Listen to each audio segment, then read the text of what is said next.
அன்பான தேவதை தொலைக்காட்சி நேயர்களே, உங்கள் அனைவருக்கும் என்னுடைய அன்பு வணக்கம். நேயர்களே, நாம் நாளும் ஒரு திருக்குறள் என்ற நிகழ்விலே சந்திக்கின்றோம். இன்றைக்கு ஒரு குறள் பார்ப்போமா? நன்றியல் செல்வம் என்னும் அதிகாரத்திலிருந்து 1004வது குறளை இன்றைக்கு பார்க்கிறோம்.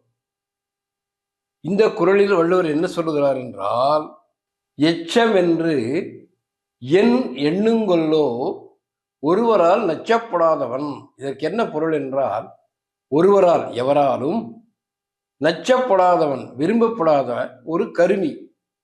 ஒரு மனிதன் என்று இருந்தால் அவன் தன் சக மனிதர்களோடு அன்பு செலுத்த வேண்டும், நட்பு பாராட்ட வேண்டும், முடிந்த வரையில் ஒருவருக்கு ஒருவர் உதவி செய்ய வேண்டும். இதான் மனித வாழ்க்கை. அப்படியானால் தான் அவன் இறந்த பிறகும் கூட அவனுக்கு ஒரு புகழ் இருக்கும். நல்லாள்பா, எல்லாருக்கும் உதவிகரமா இருந்தாருப்பா, அவர் இறந்துட்டாருப்பா என்று மக்கள் வருத்தப்படுவார்கள்.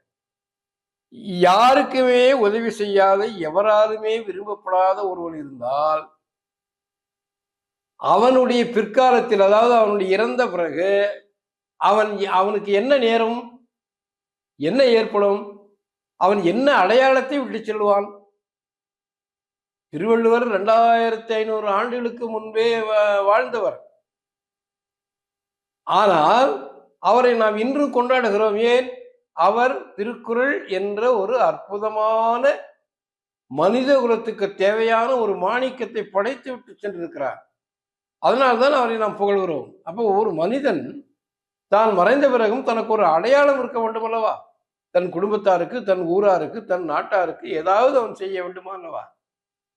குறைந்தபட்சம் அந்த ஊராராவது அவனை மதிக்க வேண்டுமா இல்லையா? இறந்த பிறகு வருத்தப்பட வேண்டுமா இல்லையா? ஒரு அடையாளத்தை விட்டு செல்ல வேண்டும் இல்லையா? இப்படிப்பட்டவன், எவராலும் விரும்பப்படாத ஒருவன் தன் வாழ்க்கைக்கு பிறகு என்னத்தை விட்டு செல்வான், என்ன அடையாளத்தை விட்டு செல்வான் என்கிறார் வள்ளுவர். ஒரு கேள்வி போடுறார். ஏன்னா, நீங்களாம் என்னையா இருந்து என்னப்பா பயன்? இந்த உலகத்தில் நீ இருந்து வாழ்ந்து யாருக்கு என்ன பயன் அப்படின்னு தான் கேட்கிறார். என்ன கேட்கிறாரு பாருங்க. எச்சம், எச்சம் என்றால் தனக்கு பிறகு இருக்கக்கூடிய ஒரு அடையாளம், சந்ததின்னு சொல்லலாம், தனக்கு பிறகு இருக்கக்கூடிய புகழையும் சொல்லலாம். எச்சம் என்று என் எண்ணுங்கொள்ளோ, அதாவது அடையாளமாக எதனை விட்டு செல்லுவான்? யாரு? ஒருவராலும் விரும்பப்படாத ஒரு கருமி, ஒரு கஞ்சன்.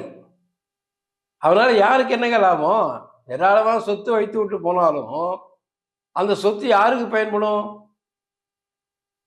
அவன் சந்ததியாருக்கு பயன்படலாம். ஆனால் அந்த ஊருக்கு அவனால் என்ன பயன்?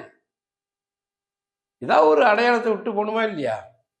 குறைந்தபட்சம் தான் வாழுகிற காலத்தில் அடுத்தவர்களுக்கு முடிந்தவரையில் உதவி செய்யணும், சக மனிதர்களை நேசிக்கணும். இதான் ஒரு மனித பண்பு.